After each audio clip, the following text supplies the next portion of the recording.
E aí, boa noite para você que está acompanhando mais uma edição do Tá Na Hora. Estamos aqui procurando, deixa eu trocar aqui, Dionê, por gentileza. Olha só, agora 18 horas e 30 minutos. Estou aqui com o super equipamento para tentar observar a Lua. Por enquanto tem algumas nuvens aqui no céu da nossa capital, porque hoje vai ter o eclipse lunar. Isso mesmo, programado para acontecer depois das 11 horas da noite, mas com algumas nuvens marcando presença aqui no céu, pelo menos de Florianópolis. Tá difícil de enxergar ela, mas quem sabe daqui a pouco ela apareça aí para nossa alegria e para a gente conferir de perto esse segundo espetáculo da natureza, o eclipse lunar, que vale a pena registrar. Você que tem essa oportunidade, vai acontecer em todo o território brasileiro. Mas por enquanto, nada da Lua. Cadê a Lua? Olha só, enquanto isso mostramos a Floripa, desse ponto privilegiado aqui da nossa sede do SCC SBT. A gente tem o continente, tem a parte aqui de Florianópolis, tem Biguaçu lá no canto direito também. Se o Dionê conseguir pegar com a nossa câmera, lá já pertence a Biguaçu. Enquanto isso, Gabi Ravasco, a gente vai por aqui tentando achar essa lua para ver o eclipse lunar, esse espetáculo. Será que ele vem? Enquanto eu procuro, toco Tá Na Hora, Gabi Ravasco. Boa noite, Cleiton. Não procura muito não, já desce e vem aqui pro estúdio tocar esse Tá Na Hora comigo. Que céuzão lindo de Floripa neste momento. A gente vê bastantes nuvens, pode atrapalhar um pouco a visibilidade desse eclipse lunar, esse fenômeno astronômico que deve impressionar e muito. Agora você sabe o que significa eclipse lunar? É quando há um alinhamento entre o Sol, a Terra e a Lua cheia. E como o Cleiton já disse, tem previsão para acontecer hoje a partir das 11 horas da noite em vários lugares do Brasil. Mas vamos entender melhor como funciona esse eclipse lunar? O repórter Kaique Guede e o Heloísio Ferreira prepararam uma reportagem super especial sobre o assunto. Bora acompanhar. 176 dias depois, ele está de volta. Hoje acontece o segundo eclipse lunar de 2024. O primeiro foi no dia 25 de março. Em Santa Catarina, vai dar para ver o fenômeno em todas as regiões do estado, dependendo apenas das condições climáticas. O eclipse lunar é justamente a gente vê essa lua, né, que está cheia, a gente está vendo ela iluminada, não sei o quê. De repente, ela começa a entrar na sombra da Terra. E a gente vê, então, uma parte dela mais escura, né? Até eventualmente tem um eclipse lunar total, em que ela fica toda encoberta pela sombra da Terra. Não é o caso do de hoje, né? De hoje vai ser um eclipse lunar parcial, em que nós vamos ter uma pequena porção da lua encoberta pela sombra da Terra. Então, nada mais justo do que nós entendermos e vermos na prática como funciona esse tal eclipse lunar. Aqui temos um globo terrestre representando a própria Terra e este menorzinho representa a Lua. Professor, como que é isso? Pois então, o eclipse que nós vamos ver hoje pode ser simulado com esses globos aqui, como já falou o Kaique. Este maior representando a Terra, este menor representando a Lua, e hoje a gente tem o Sol representando o Sol mesmo, né? Então, o que acontece? A Lua sempre faz uma órbita ao redor da Terra, todo mês ela faz isso.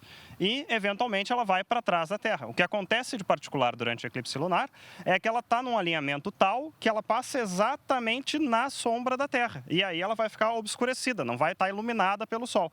E depois de um certo tempo ela passa para o outro lado e aí volta a ser iluminada pelo Sol, volta a ser a lua cheia que nós conhecemos. E por que isso não acontece sempre, professor? Não acontece sempre porque a órbita da Lua não está exatamente no mesmo plano da órbita da Terra ao redor do Sol.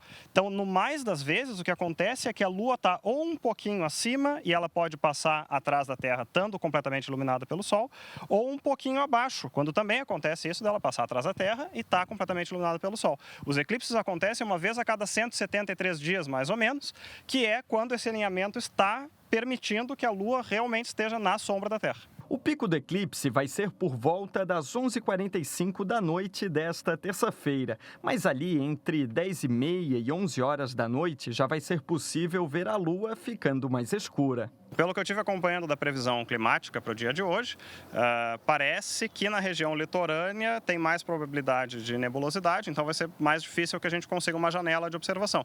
Para a região oeste de Santa Catarina, parece que tem mais chance de dar tempo bom, então o pessoal lá vai estar com mais chance de ver o eclipse. O fenômeno pode ser observado a olho nu e não oferece nenhum risco à saúde. O professor Daniel, inclusive, dá dicas para curtir e registrar o momento.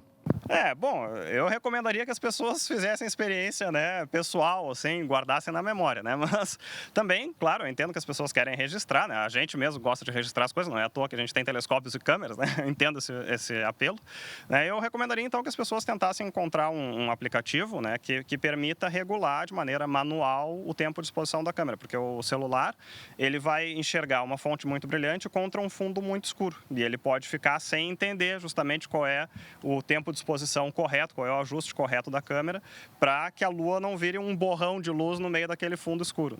Alguns dias depois dos eclipses lunares, costuma acontecer um eclipse solar. E desta vez não vai ser diferente. O próximo eclipse solar é dia 2 de outubro. Agora, uma dica. Quem gosta de astronomia ou assuntos relacionados pode visitar o Observatório Astronômico da UFSC, em Florianópolis, que é totalmente de graça. Os encontros são toda quarta-feira, desde que não esteja chovendo ou o tempo não esteja muito nublado. Os portões abrem ao anoitecer e o espaço fica liberado até às 10 horas da noite. Grupos maiores podem organizar visitas agendadas em outros dias e horários. Com aquele equipamento que eu estava comparado com esse aqui, não ia ter jeito, não. Esse aqui a gente ia ver o eclipse lunar com certeza. A lente do seu óculos também, tá tudo bem? Tá, essa aqui é nova. Essa aqui é nova. É cortesia da casa, você é que me entende. Mas o eclipse lunar realmente é uma beleza, né?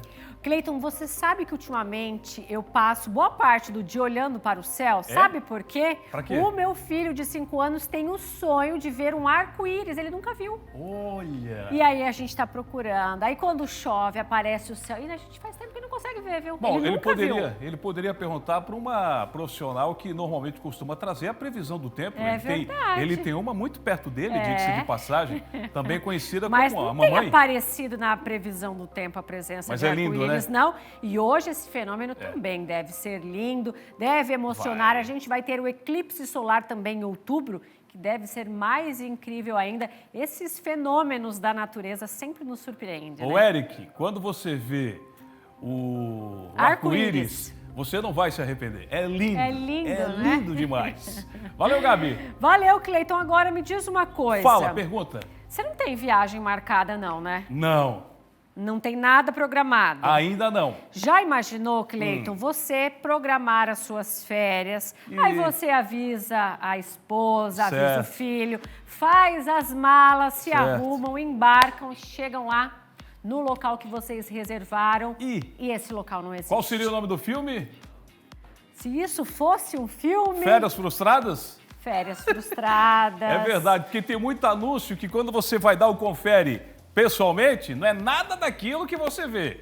Porque tem o banho de luz, tem o truque do Photoshop, que deixa aquele lugar maravilhoso. E tem lugar, o que é o pior, que nem existe. Que eu acho muito pior. Não, aí é crime. E faz o que na rua com mala, com criança, com todo um sonho programado de férias? Com toda a economia que a família juntou durante o ano inteiro para ter esse momento para ficar registrado de uma forma positiva e não negativa.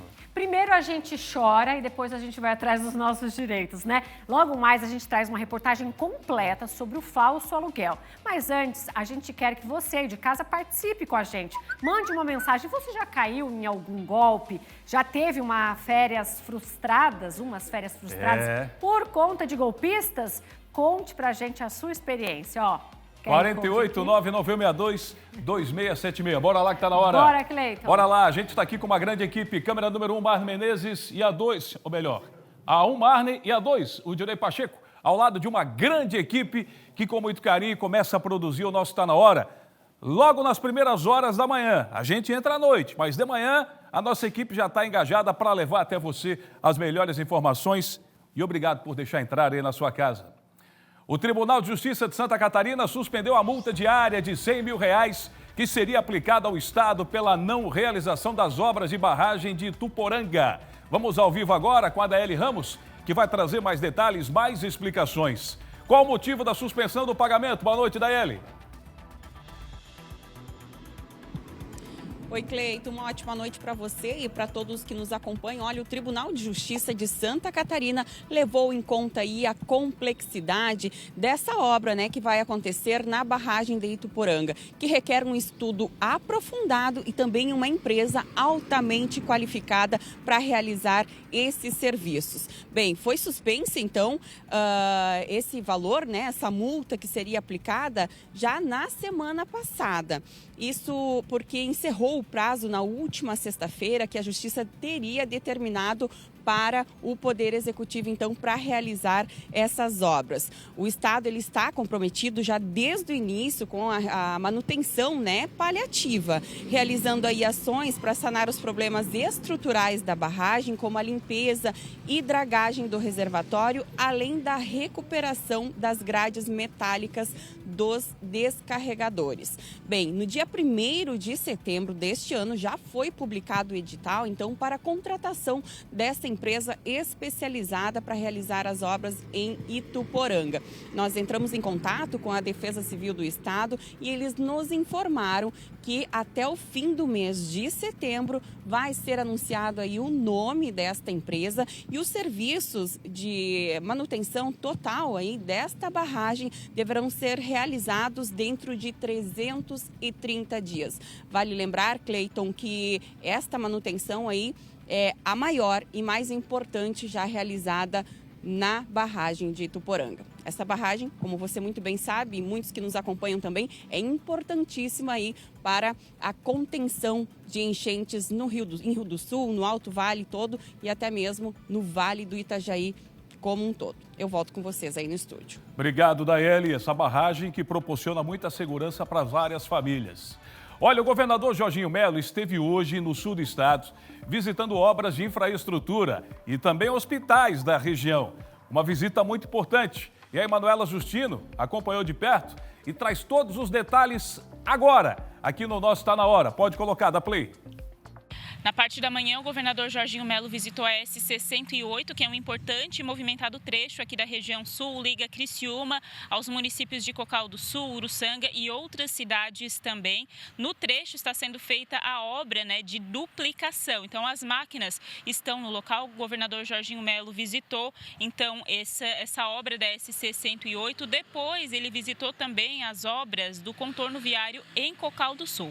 Essa obra de Cocal do Sul, inclusive, ela está sendo feita para desafogar a SC-108, principalmente em horários de pico, muita movimentação de veículos pequenos e também de caminhões. Muitas das vezes o trecho fica muito lento, então essa obra vai ajudar a desafogar o trânsito naquela região. Além disso, o governador também falou um pouco sobre a obra do contorno viário em Criciúma. Um dos problemas, né, que mais atrasou o andamento dessas obras foi a questão da desapropriação. Então essa obra ela passa por um trecho onde tinha, então, essas propriedades particulares. Essa foi uma questão que acabou demorando um pouco mais. A gente vai acompanhar um trecho da fala do governador agora, olha só. O volume de veículo, de caminhão, aqui passa 20 mil veículos nessa estrada por dia. Então, você veja bem que o volume é um volume grande demais. A indenização é um negócio muito complicado. Porque depende de pessoas. Você, não, tá certo, mas aí aquele terreno é de uma família. Aí um concorda, dois não concorda. E isso não é fácil. Então, dá complicação. É por isso que você tem que fazer.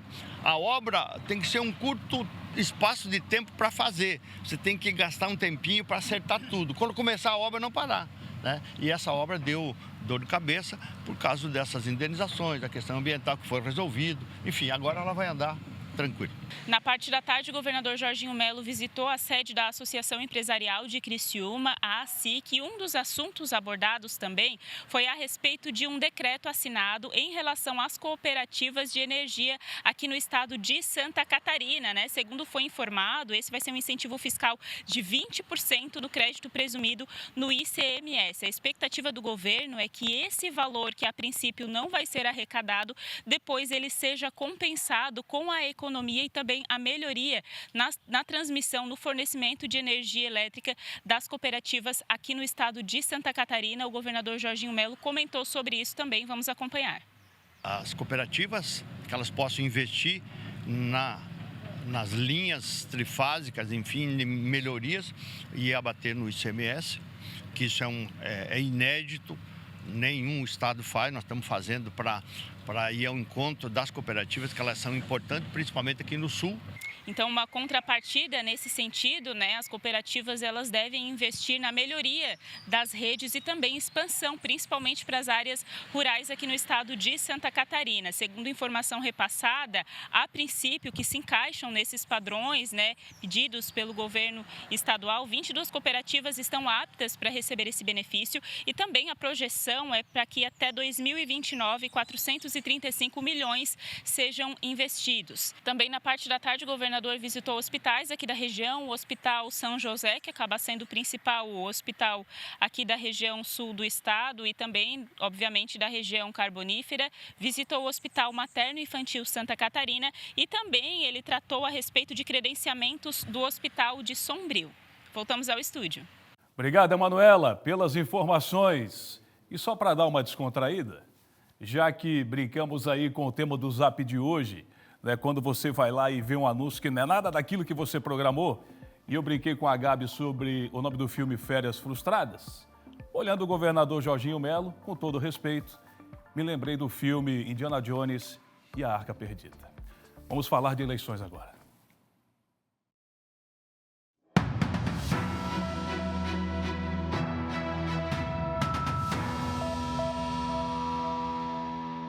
Que o chapéu estava bonito, estava. E é Panamá. É do Panamá? Porque ele trouxe do Panamá.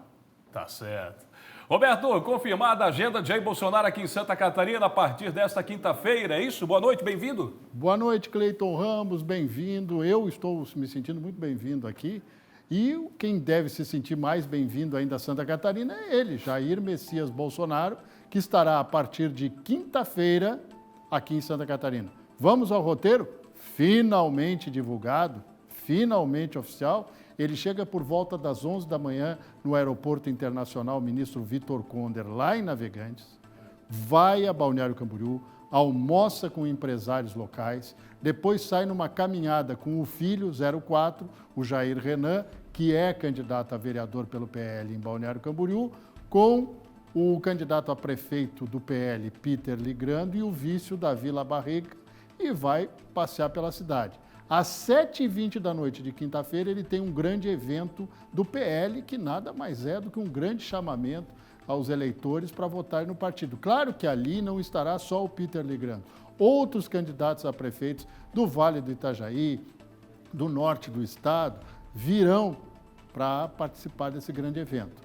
No dia seguinte, ele vai dar uma caminhada em Balneário Camboriú e aí depois vai para Criciúma. A programação em Criciúma ainda está sendo alinhavada, mas também tem o mesmo objetivo. Um grande evento, mais ao final da tarde, pode ser até no mesmo horário lá de Balneário Camboriú, sugestivo 7h22 da noite, né? E fazer esse encontro com os candidatos da região. No sábado, Jair Bolsonaro se desloca para Florianópolis e embarca rumo a Brasília, onde é a residência dele nesse momento. Certo. O fato é o seguinte, né? Ele precisa vir mesmo, porque tanto o Peter Ligrando, lá em Balneário Camboriú, quanto o Ricardo Guide em Criciúma, dois candidatos do PL, apoiados por ele e pelo governador Jorginho Melo, precisam dar uma crescida.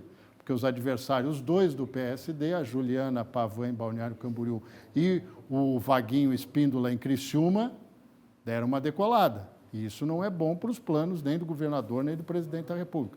Detalhe interessante, quando Bolsonaro chegar aqui no dia 19, Cleito, quinta-feira, o governador Jorginho Melo já estará licenciado até o dia 30 para entrar de cabeça na campanha, como ele disse. Sim. É claro, fala-se em campanha, fala-se no PL, nos candidatos apoiados por ele à prefeitura. Certo, Roberto. Daqui a pouco você volta com mais informações. E você é sempre bem-vindo. Muito obrigado. Não, nossa, está na hora. Muito obrigado. Agora, a gente vai passar para a Gabi Ravasco, porque tem detalhes aí de uma operação muito importante, Gabi.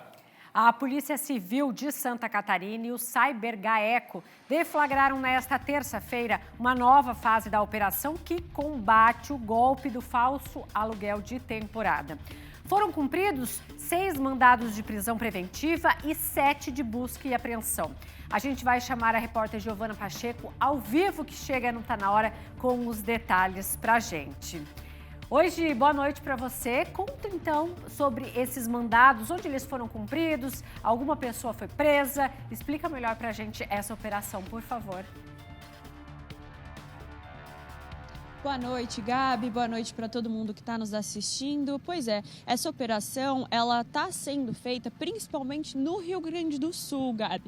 E aí a gente puxa aqui para Santa Catarina as informações sobre essa operação. Por quê?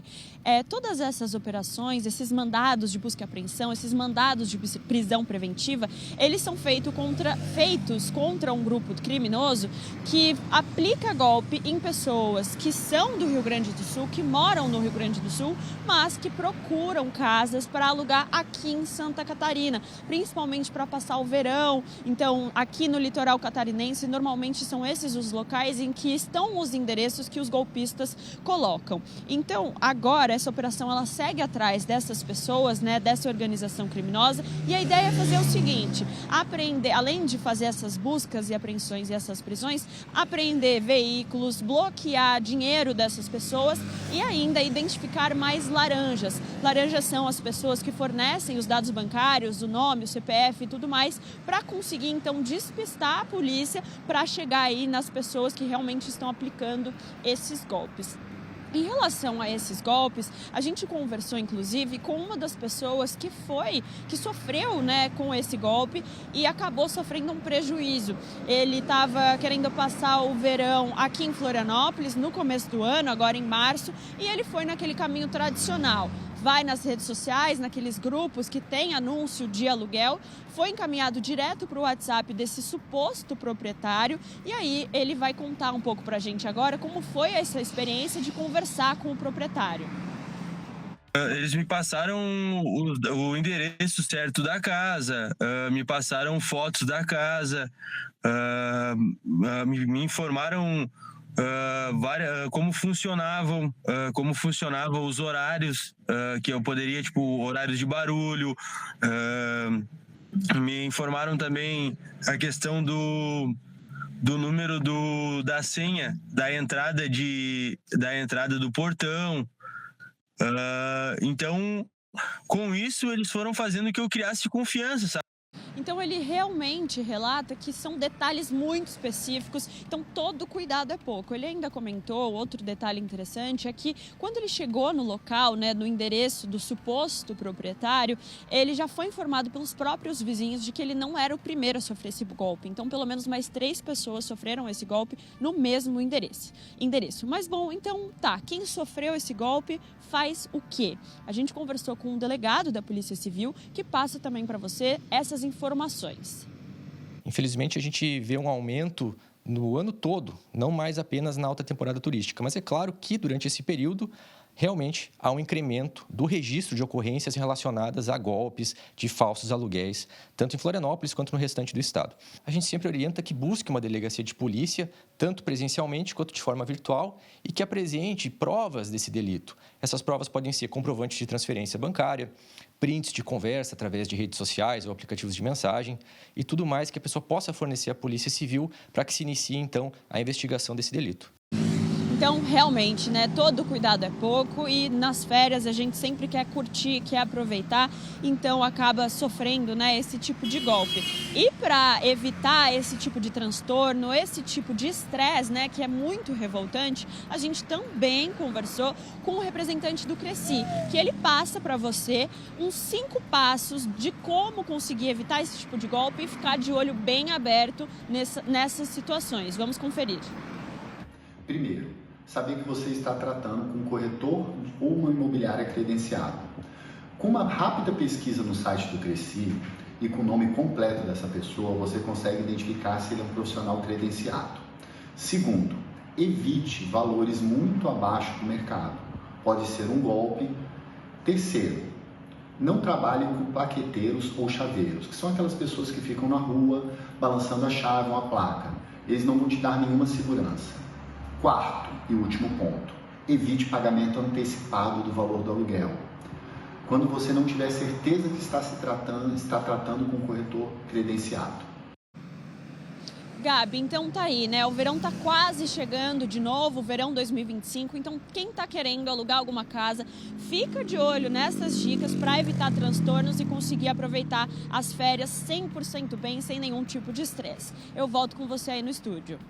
Com certeza, Gi. Vale muito a gente alertar essas recomendações, porque esses golpes acontecem com frequência e não é só o dinheiro que a gente perde, as férias estão frustradas, muitas vezes o sonho das pessoas também acaba sendo decepcionante. Obrigada pela sua participação. Você de casa, se tiver uma viagem agendada, presta atenção nessas dicas de não pagar antecipado, cuidar com falsas promessas e com valores muito abaixo do mercado e principalmente conferir se a fonte é confiável. A Justiça Federal suspendeu o pagamento de 7 milhões de reais em multas que foram aplicadas pelo IBAMA a 2 empresas de reflorestamento que tinham sido acusadas de desmatar a Mata Atlântica para plantar pinos em áreas dos campos de altitude da região da Coxilha Rica, isso na cidade de Lages. Essa decisão abre precedente para o cancelamento de multas e embargos aplicados pelo IBAMA também a produtores rurais da mesma localidade. Vamos assistir a reportagem. A decisão da 6ª Vara Federal de Florianópolis, Vara Ambiental, foi baseada no Código do Meio Ambiente de Santa Catarina, que define os campos de altitude como áreas localizadas a mais de 1.500 metros acima do nível do mar, enquanto as fazendas das empresas estão situadas abaixo desse limite. O juiz Marcelo Cras Borges, responsável pelo caso, destacou que, apesar de haver estudos técnicos que indicam a presença de vegetação de campos de altitude em altitudes inferiores a 1.500 metros, o Código Estadual prevalece, já que a sua constitucionalidade foi confirmada pelo Tribunal de Justiça de Santa Catarina. Ele ressaltou ainda que até que uma legislação federal conceitue campos de altitude de forma diferente, o entendimento catarinense deve ser respeitado. O IBAMA argumenta que a vegetação nativa de campos de altitude pode ser encontrada em altitudes menores, razão pela qual autuou as empresas. No entanto, com a decisão, além da suspensão das multas, as áreas e equipamentos das empresas foram liberados e o IBAMA foi impedido de realizar novas fiscalizações que não estejam de acordo com o Código Ambiental de Santa Catarina.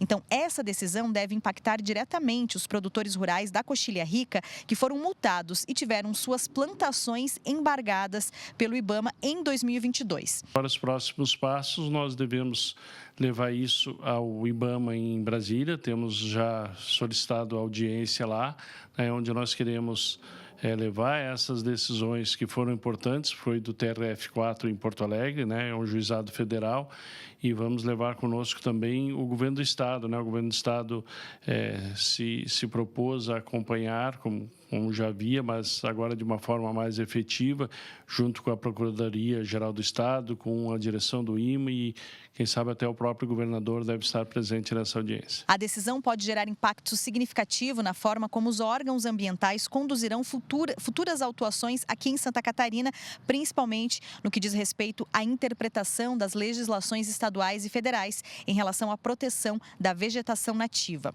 O caso ainda cabe recurso e a definição de campos de altitude continuará sendo tema de debate entre os ambientalistas, órgãos de fiscalização e o setor produtivo. Eu volto com vocês aí no estúdio. Obrigado, Shaina, pelas informações. Para você que está chegando agora, bem-vindo ao Tá Na Hora e continua mandando o zap aí. Agora a gente vai com um giro de notícias, alguns fatos marcantes desta terça-feira. Você confere agora no Tá Na Hora, esse roda. Um homem foi preso pelo uso de documento falso relacionado a araras azul e canidé em Joinville. Isso aconteceu na tarde da última segunda-feira.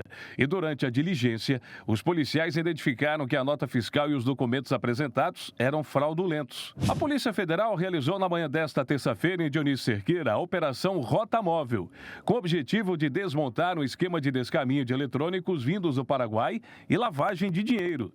A ação resultou no cumprimento de 5 mandados de busca e apreensão apreensão em imóveis localizados no Paraná, sendo 3 em Foz do Iguaçu e 2 em Cascavel. E olha só esse flagrante feito pelo drone da Polícia Militar Rodoviária. Um veículo ultrapassando em faixa contínua no quilômetro 6 da SC 407, entre Biguaçu e Antônio Carlos. Igual a este, mais 7 condutores foram flagrados realizando a mesma infração nesta segunda-feira.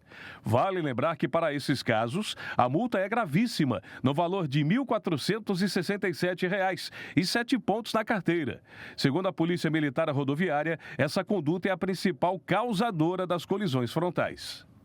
Então, bora mudar esse cenário? Para quê? Vai ganhar muito tempo fazendo essa ultrapassagem? Não, né? Bom, agora vamos fazer uma correção. No dia 11 de setembro, nós exibimos aqui no Tá Na Hora uma reportagem sobre uma menina que teve a perna amputada no norte do estado após a suposta administração incorreta de um medicamento na criança. A reportagem, nós citamos o nome e não o princípio ativo do medicamento que supostamente teria causado a reação. Nós erramos. Esclarecemos ainda que o Ministério Público de Santa Catarina instaurou uma notícia de fato para apurar esse caso. Deixa eu me juntar lá com a Gabi Ravasco, porque o tema tá bombando. Resumindo, você aí de casa já comprou gato por lebre? Aquela cena que você pensa vai ser um paraíso e chegar lá é um inferno? Como assim? É o tema de hoje. Cleiton, eu quando viajo fico ansiosa para chegar o dia da viagem. Imagina cair num golpe assim. Bora conferir a participação de vocês aí de casa. A primeira é o Lucas. Boa noite. Nunca caí em um golpe, mas já fui a um lugar pensando que era um, mas era outro. Isso já passei também, num passado não muito distante. Aline, Colônia Santana, boa noite. Isso nunca aconteceu comigo, mas sempre é bom verificar o local antes de fazer qualquer pagamento. Afinal, os golpistas se aproveitam de qualquer descuido nosso. É verdade. Dá uma ligada, dá uma averiguada, procure mais de um site para ver se procede a informação ou não. E muito importante também, vai lá, se for no Google o anúncio, procura lá os comentários.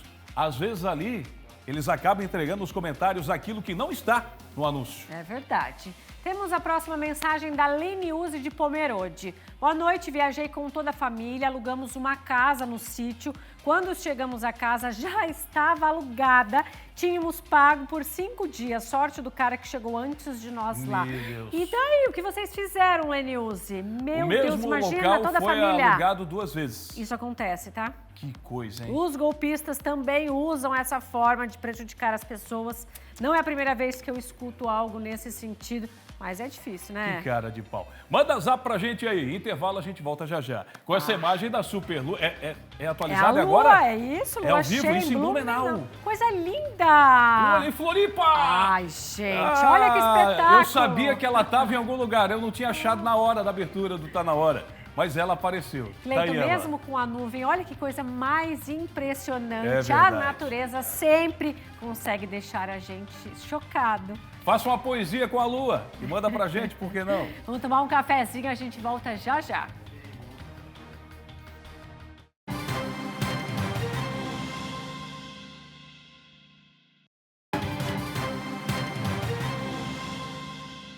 Estamos de volta com o Tá Na Hora ao vivo para toda Santa Catarina. Obrigada pela sua companhia nesta terça-feira, dia 17 de setembro.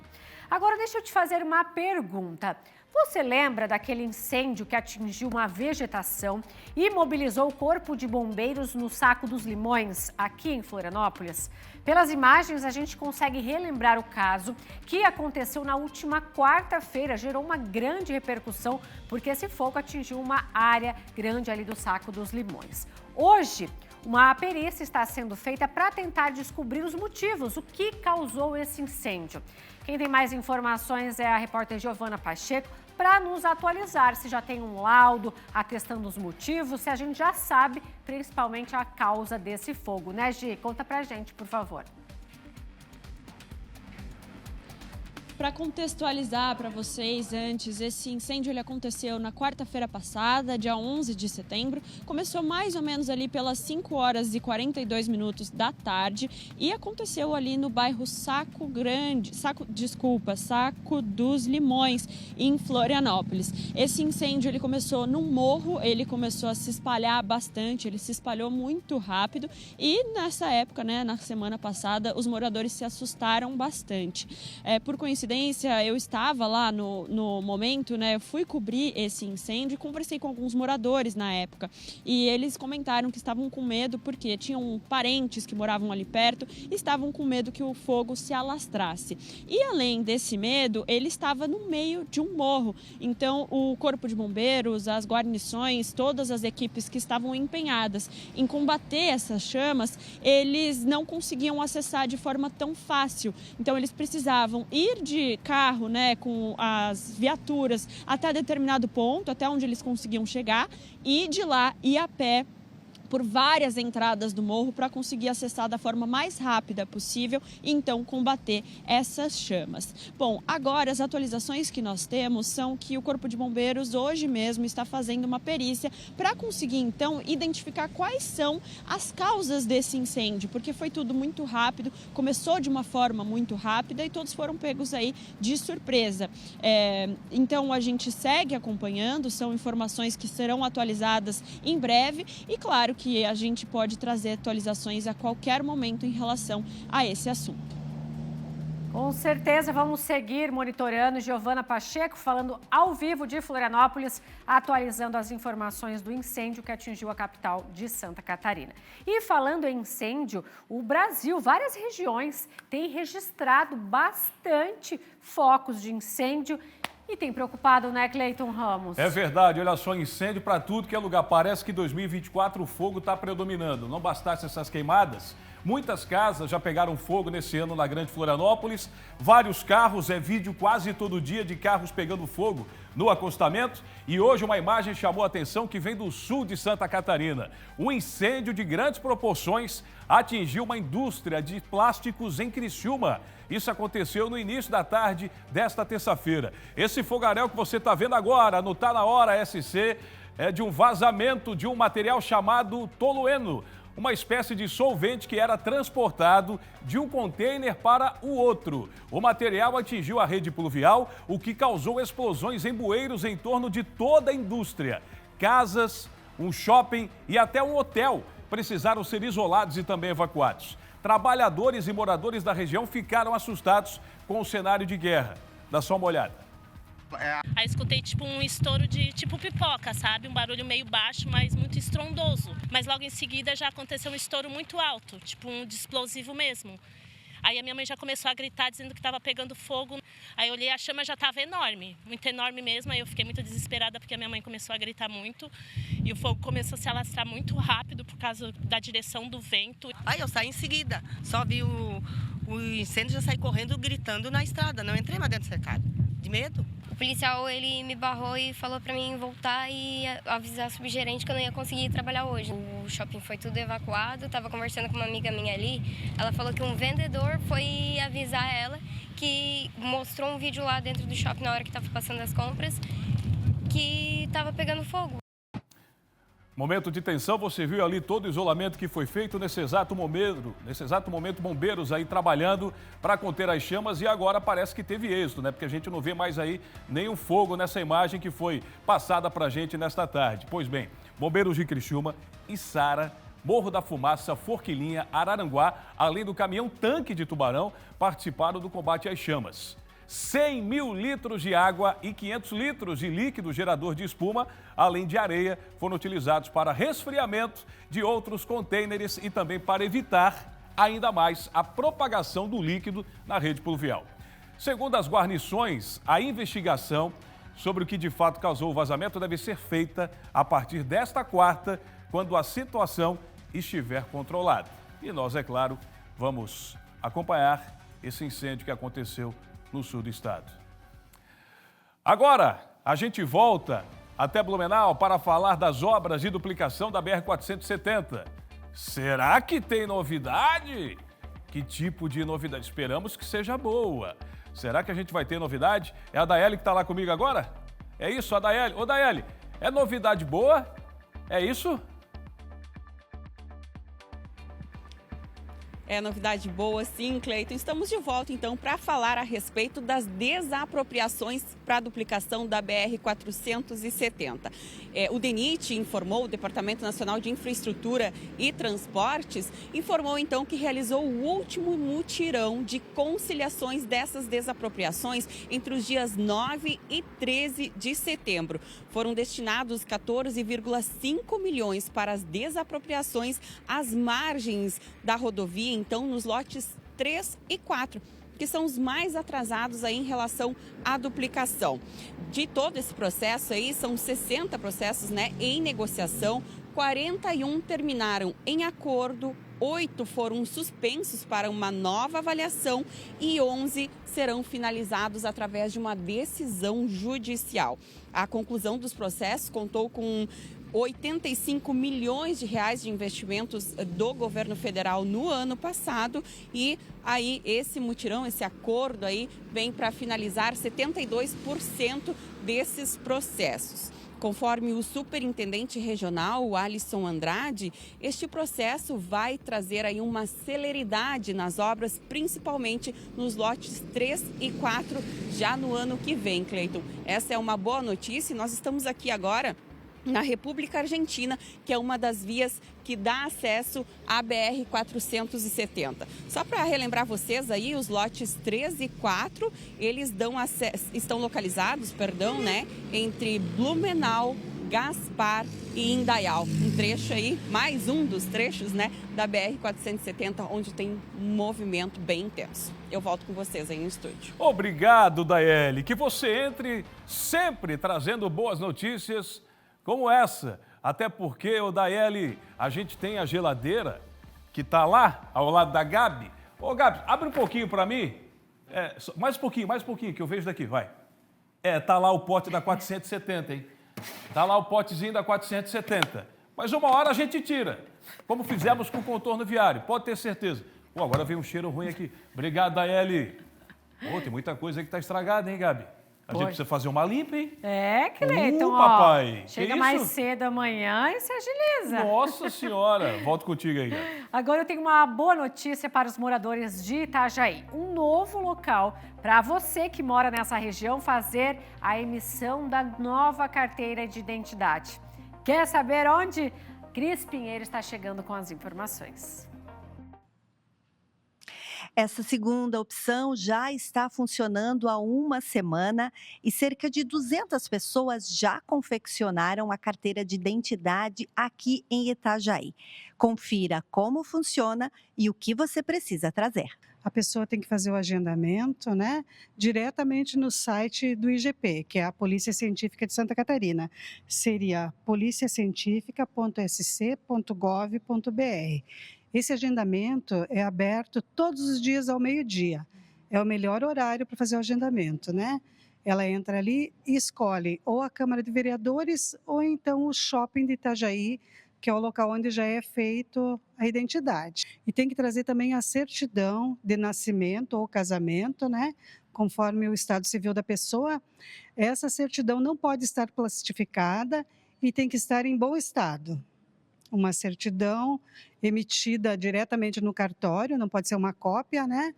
Ela tem que estar num estado que nós possamos entender certinho todos os dados da pessoa. As senhas são liberadas todos os dias ao meio-dia e o atendimento acontece no dia seguinte. Aqui na Câmara, o primeiro horário disponível de atendimento é às 8 horas da manhã e o último às 6 horas da tarde, lembrando que não fecha para o almoço.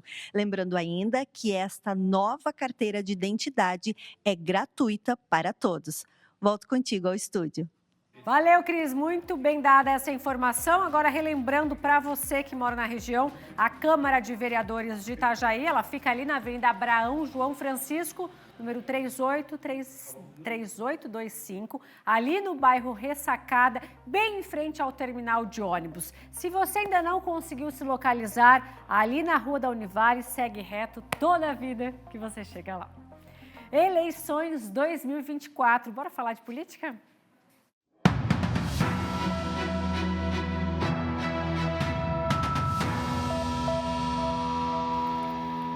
Tribunal Regional Eleitoral mantém a candidatura à Prefeitura de Lages de Eliseu Matos.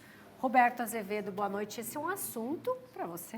Pois é. A sessão foi hoje, ela tinha sido paralisada ontem, suspensa, voltou hoje e, por 5 votos a 2, os desembargadores do Tribunal Regional Eleitoral de Santa Catarina consideraram que a tese da defesa do candidato Eliseu Matos de Lages, de que ele renunciou mais de 670 dias depois de iniciado o processo lá na Câmara de Lages para a cassação dele, a comissão processante, significava que aquela comissão já não tinha mais validade jurídica para funcionar. Portanto, restituído o mandato. O Eliseu Matos tem feito campanha dioturnamente no rádio e na televisão, dizendo que ele é candidato, que ele vai manter a candidatura dele, e agora recebeu esta excelente notícia do Tribunal Regional Eleitoral de Santa Catarina. 5 votos a 2. Claro que cabe recurso ainda ao Ministério Público Eleitoral junto ao Tribunal Superior Eleitoral, mas a tese defendida lá em Lages e que foi acatada pela Justiça Eleitoral local não vale mais. Está valendo a decisão do Tribunal Regional Eleitoral de Santa Catarina, que restitui, assim, o direito de Eliseu Matos concorrer. Aí você vai dizer, mas ele estava com o direito impedido e continuava aparecendo no rádio e na TV. Claro, enquanto não são julgados todos os recursos, ele continua candidato e continua agora. Agora você vai me perguntar, será que isso muda o aspecto da eleição em Lages? Olha, palavra o eleitor. Existe um franco favoritismo da candidata Carmen Zanotto do Cidadania e Eliseu Matos, que já foi prefeito da cidade, tem o eleitorado dele. Como não há segundo turno na cidade, esta decisão vai sair lá dia 6 de outubro, dona Gabriele Ravaz. E, Roberto, se tratando de política, tudo pode acontecer. A gente tem ainda um tempo pela frente até as eleições. O que aconteceu na realidade foi um fato novo na eleição de Lages, né? O Eliseu insistia nessa tese, Eliseu Matos foi deputado estadual, foi prefeito de Lages, renunciou em 2016 por conta do estado de saúde delicado da esposa dele, que veio, infelizmente, a falecer, mas esse caso jurídico, político, tem suas repercussões, seus antecedentes. Eliseu Matos foi preso na Operação Águas Limpas, que era sobre o Semasa, mesma Semasa que foi objeto da Operação Mensageiro e que levou o atual prefeito também à prisão, agora está libertado. Ou seja, é um fato para ser analisado com lupa pelo eleitor, mas que Eliseu Matos conseguiu uma vitória política, isto não há nenhuma dúvida. Dito isso, muito obrigada pela sua participação, que você seja bem-vindo todos os dias, viu, Roberto? É verdade. Até amanhã. Hoje no centro aqui em Florianópolis disseram, pô, que legal, continua falando dito isso, às vezes você esquece. Dito isso, boa noite, eu volto amanhã. Dito isso, obrigada, Roberto, e até amanhã. Cleito, agora a gente precisa saber qual a cotação do dólar, do euro, né, Roberto? É verdade. Tá certo, Gabi. Antes quero mandar um abraço para as quase 3 mil pessoas acompanhando a gente através do YouTube, em qualquer lugar do mundo. Obrigado pelo carinho, seja no celular, YouTube aí na sua mão, no seu computador. Obrigado por essa audiência. O pessoal da TV, mas do YouTube também, sempre é bom a gente dar aquela reforçada e rumo a 1 milhão. A gente está com mais de 850 mil inscritos, mas a gente vai chegar a 1 milhão, pode ter certeza. Agora, mercado financeiro, vem comigo aqui, Marney, câmera número 1. Olha aí, atualizando para você. O dólar fechou em baixa para a compra do dólar comercial a 5,48. O peso mesmo, a cotação de ontem. E o euro, você está vendo aí, fechou em baixa também a 6,096 para a compra. Vai se programar? O mercado financeiro está aí para te ajudar. Tá certo? A gente vai para um rápido intervalo com imagens de Florianópolis. Pode colocar na tela, enche a tela, enche Floripa. Olha só que visual bacana com essas nuvens. E sabe o que tem atrás ali das nuvens? É a Lua. Isso mesmo, olha o reflexo que a Lua está dando nesse exato momento. Logo mais 11h15, 11h45 da noite, vamos ter o eclipse lunar. Você que tem essa oportunidade, Quem sabe? Bata uma foto e manda pra gente. Colocamos amanhã, hein? E diga o seu bairro também, se você tiver essa possibilidade. Um abraço para você de Floripa, em qualquer ponto de Santa Catarina, acompanhando o Tá Na Hora. Voltamos já já.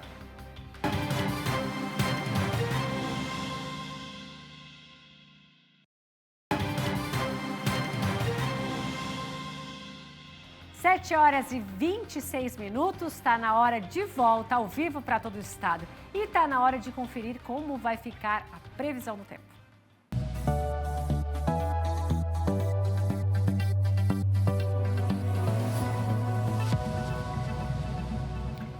Pode voltar a chover entre a madrugada e manhã de quarta-feira, mas nas regiões que fazem divisa com o Paraná, locais onde podem ocorrer pancadas de chuva e temporais isolados. No restante de Santa Catarina, o tempo se mantém firme no decorrer do dia, mas a nebulosidade vai predominando. Essas são as máximas para amanhã, quarta-feira, com exceção do oeste de Santa Catarina, que a máxima pode chegar a 31 graus. No restante, não sobe tanto. Um detalhe para o litoral, que a máxima fica em 20 graus. Agora vamos conferir como fica o tempo em algumas cidades aqui de Santa Catarina. Tem previsão de muitas nuvens ao longo do dia e também da noite desta quarta-feira. Mafra no norte, máxima de 21, mínima de 10 graus. Pomerode no Vale do Itajaí, a máxima pode chegar a 22 e a mínima 15. Já a cidade de Joaçaba, no meio-oeste, máxima chega a 26 graus e a mínima fica em 11. São José, na Grande Floripa, também pode chegar a 22 graus de temperatura máxima para quarta-feira e a mínima fica em 15 graus. Não tem tanta mudança assim em relação à máxima e também à mínima.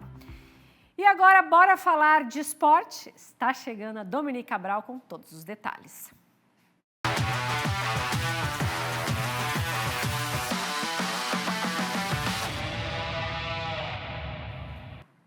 Fala, Domi! Fala, Gabi! Tô chegando com os destaques da nossa super terça aqui na tela da SCC-SBT. Então, bora lá! Bora lá? Então a gente começa falando de Champions League. A fase de liga da competição começou hoje e o maior campeão, o Real Madrid, já começou garantindo os 3 pontos. O Stuttgart começou a partida indo para cima e levando o perigo ao gol de Courtois. Mas foram os espanhóis que balançaram as redes. No começo do segundo tempo, Rodrigo fez grande jogada e Mbappé mandou pro gol. Pouco depois, Undav empatou o jogo. Mas após cobrança de escanteio, Rudiger de cabeça mandou para as redes. E no último lance da partida, Endrick em contra-ataque deu números finais ao jogo. Final, Real Madrid 3, Stuttgart 1. E já que estamos falando dessa super terça no SCC-SBT, pode ficar aí no sofá que daqui a pouquinho tem Fortaleza e Corinthians pelo jogo de ida das quartas de final da competição. E André Galvão vai trazer pra gente os detalhes desse jogo. Duelo brasileiro com gostinho de revanche. O Fortaleza eliminou o Corinthians na semifinal da Copa Sul-Americana no ano passado. Agora se reencontram em mais um mata-mata, pelas quartas de final da mesma Sul-Americana. A única diferença em relação ao ano passado é que desta vez a primeira partida será aqui, no Castelão, em Fortaleza. Mais de 50 mil torcedores devem tomar essas arquibancadas, onde o Leão vem rugindo muito alto na temporada. São 13 vitórias consecutivas em casa. A última justamente contra o Corinthians, há 3 semanas pelo Campeonato Brasileiro. Além disso, o tricolor cearense ganhou todas no Castelão na Copa Sul-Americana. 100% de aproveitamento. Até o Boca Juniors já caiu no forró por aqui. Acredito que o nosso torcedor ele vai ser muito importante nesse momento. O primeiro jogo é ideal já para fazer uma boa vantagem, né? Mas do outro lado tem um timão disposto a mudar essa história. Nas Copas, o Corinthians avança e sonha em levantar um troféu. Desde que os reforços chegaram no meio do ano, o alvinegro cresceu junto. Acho que a gente vem amadurecendo cada jogo mais. E assim, acredito sim que a gente possa ganhar título sim nesse ano. André Ramalho está confiante. Foi ele quem classificou o Corinthians no último minuto na semana passada na Copa do Brasil. Agora o alvo é outro. Um rival conhecido. E o Timão quer vingança.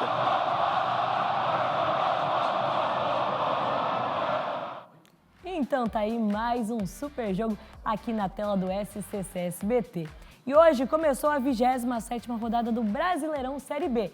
O Brusque está em campo neste momento contra o Novo Horizontino. Nesse momento está 0-0. O quadricolor quer engatar a segunda vitória consecutiva. Já o Avaí também entra em campo nesta terça-feira. A equipe joga na ressacada contra o Ituano, 9h30 da noite. E precisa voltar a vencer se quiser encostar ali no G4. E olha, agora a gente vai falar da nossa querida Copa Santa Catarina, porque nessa segunda-feira chegou ao fim a segunda rodada e quem encerrou foi Chapecoense e Hercílio Luz. Na Arena Condá, Chapecoense e Hercílio Luz empataram sem gols. O Hercílio começou indo para cima, mas levando pouco perigo de fato ao gol adversário. O time da casa respondeu com um bom contra-ataque de Maílson, que acabou mandando para fora. No segundo tempo, os times continuaram tentando balançar as redes e obrigando ambos os goleiros a fazerem boas defesas. Mas terminou assim no oeste do estado. Chapecoense 0, Hercílio Luz também 0. Tá aí, então finalizou a segunda rodada da Copa Santa Catarina. E eu quero saber de você qual foi o gol mais bonito da rodada. No SCC10, a gente preparou uma enquete para saber quem vocês acham que fez o gol mais bonito dessa rodada. Deixa eu virar para cá para conseguir ver direitinho. Aí tem o Gaudência do Concórdia, Rosseto também do Concórdia e o Breno Santos do Joinville. Nesse momento, a gente consegue ver que o Breno está ganhando, e olha, ganhando bem, com quase 50% dos votos. A gente encerra a votação amanhã no SCC meio-dia. E eu conto com a participação de vocês. Quer saber qual foi o gol mais bonito? Então assista amanhã o SCC meio-dia, mas você também pode participar e escolher qual foi, a sua opinião, esse gol mais bonito da rodada, o golaço da rodada, Cleiton Ramos. Só gol bonito. Eu vou quebrar o protocolo, eu vou me aproximar até você. Venha, Cleiton. Eu vou me aproximar até você. Porque o futebol, a Copa Santa Catarina, está unindo famílias. Está. Não é verdade? Então vamos unir aqui o Tá Na Hora. Chama o break, por favor. Então vamos para um rápido intervalo, mas já. Pode continuar. A gente volta. A gente volta. E a Copa Santa Catarina é coisa! Nossa!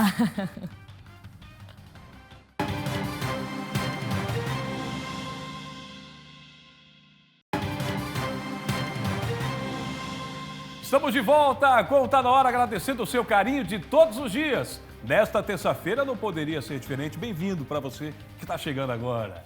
Nós vamos falar sobre um projeto inédito desenvolvido pela UFSC. Vai lançar um satélite que pode monitorar mudanças climáticas, alertando antecipadamente sobre queimadas e enchentes, por exemplo. O lançamento já tem uma data marcada. Vamos entender um pouco mais disso? Angélica Varaschini e o brilhante Marne Menezes, aqui na Câmera 1. Vou contar pra gente.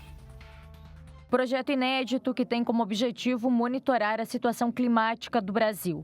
É o desenvolvimento de um satélite no Centro Tecnológico da Universidade Federal de Santa Catarina. A demanda veio da Defesa Civil Catarinense e tem parceria com o INEP. Ele recebe dados de plataformas de coleta de dados ambientais. O que são essas plataformas? Elas ficam espalhadas por todo o território nacional, em outros países também, mas nos interessa as que estão no Brasil, né? E elas ficam coletando dados do que está acontecendo ao redor delas. Com esses dados, são dados de temperatura, umidade, pressão e outros dados diversos. Enchentes, queimadas e tantas mudanças climáticas acontecendo no Brasil. Só nos últimos dias, o país concentrou 71,9% de todas as queimadas registradas na América do Sul. Foram 7.322 focos de incêndio. Na sequência, aparecem Bolívia com 11,2%, Peru com 8,3%, Argentina 4,3%, 2,3% e Paraguai com 2,7%. Em órbita, o satélite poderá auxiliar com informações antecipadas que podem prevenir desastres ambientais. No caso lá das queimadas, interessaria a temperatura. Se teve uma variação muito grande de temperatura, aquela estação está acostumada a coletar, lá no sertão, está acostumada a coletar dados, temperatura de 40 graus, de repente subiu para 50, 60, tem algo errado. Questões climáticas em geral. O projeto todo é desenvolvido por alunos de graduação, pós-graduação e mestrado da UFSC. Oportunidade de sair da sala de aula e realizar algo grandioso na prática. Quando tu está na graduação, eu estou aqui desde a graduação, né? E a gente vê tudo na teoria, a gente vê tudo sem pegar e ver a parte prática mesmo. E daí a gente entra aqui, né, as pessoas que têm a oportunidade de participar desses projetos, assim, ver realmente as coisas que a gente aprende ali na parte prática. E eu acho que esse é o grande ponto positivo, né, de estar participando aqui. Porque tu aprende muito mais quando tu está em bancada, tu está desenvolvendo as coisas por si só, do que só vendo as coisas de forma teórica. Não que a teoria não seja importante, todo mundo, quando é pequenininho, gostaria de ser astronauta. Então, é algo mais próximo. Todo o projeto é desenvolvido aqui. E este é o satélite. Um pouquinho mais de 2 quilos. As antenas são responsáveis por captar os dados e trazer todas as informações para cá. E ele irá ao espaço através de um foguete. E o lançamento já tem data marcada. Esse primeiro dessa frota do Goldsuvs, que vai ser em março do ano que vem. Vai ser um lançamento em território nacional. Então vai ser o primeiro satélite brasileiro lançado de território nacional. Em Alcântara, né, é o Centro de Lançamento de Alcântara, é o CLA. Que fica lá no Maranhão, né? Esse é o primeiro de uma constelação de satélites. No momento, 8 estão em desenvolvimento. Que legal. Ô, Gabi, já que a gente brincou no início do programa sobre o tema do Zap hoje, férias frustradas, e brincamos aí com a questão de filme, saiu agora um documentário sobre Apolo 11, ou melhor, Apolo 13, que foi a nave com destino à Lua, que deu tudo errado, mas ao mesmo tempo é a maior façanha dos Estados Unidos. Porque lá eles tiveram o poder de sair dos problemas e trazer em vida esses astronautas. Então, tudo que é ligado a isso, foguete, satélite, eu acho muito legal. E a gente viu esses dias aqui uma menininha com 17 anos, super premiada, a Maria Rosa, não é não? Essa geração tá chegando com tudo. Essa menina é brilhante, Rosa Rosa Maria, que é uma astrônomo da NASA, né? Isso, com 17 anos de idade. É isso aí, eu lembro bem. Por isso que é importante investir nesse tipo de projeto, né? Com certeza. Cleiton, é isso por hoje. Deu? Amanhã a gente conversa mais. Com certeza. Imagens ao vivo de Passo de Torres, na divisa ali com o Rio Grande do Sul. Pra gente é logo ali, né? Bastante nuvens. Daqui a pouco tem o Eclipse Lunar. Até amanhã. Isso. SBT Brasil na sequência. Até amanhã.